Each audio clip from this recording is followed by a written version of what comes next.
Welcome to Learning Bites. We're looking at reconnecting leaders with the responsibility that they carry. Mike, where do you see leaders stepping away from the role that only they can play? That's such a fabulous question. In leadership, one of the key things to realize is that there are certain jobs only you can do. When we're a leader, we need to learn what we can delegate and what we need to step up and perform. And one of the most common areas I see is leaders, particularly founders, love doing the operational side of things, and they can get lost in doing the operational side because they find it easy, because they find it fascinating, because they find it exciting to do. And yet, they are the key people who set the vision and the purpose. And so as a leader, one of the core principles and one of the core responsibilities that a leader should be doing is connecting each of their team members to the purpose, to the mission, to why the company actually exists. And they need to be reiterating this with the team.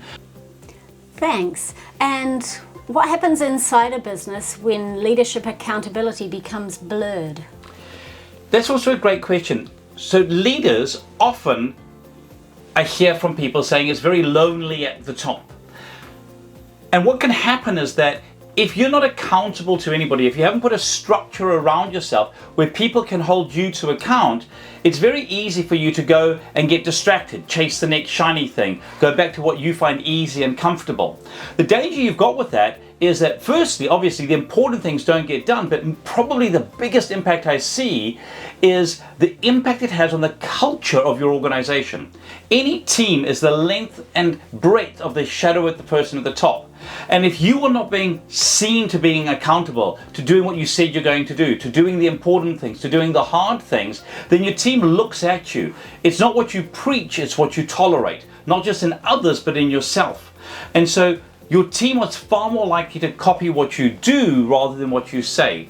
And so as a leader, you need to make sure that you've got people around you who you trust enough and who trust you enough to be able to hold you to account, to be able to pull you up, to be able to align you back to your core values, back to your purpose, back to your mission.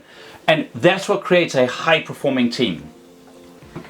And so ensuring that you are taking ownership of your role, what actions do you recommend that a leader would be taking? That's a fabulous question.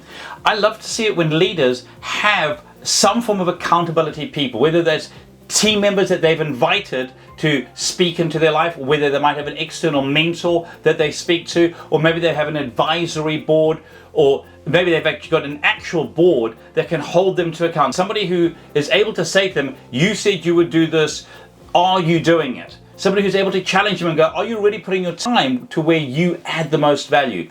Having people around you, having a person who can speak into your life can make a massive difference to make sure that you bring the maximum value to your team.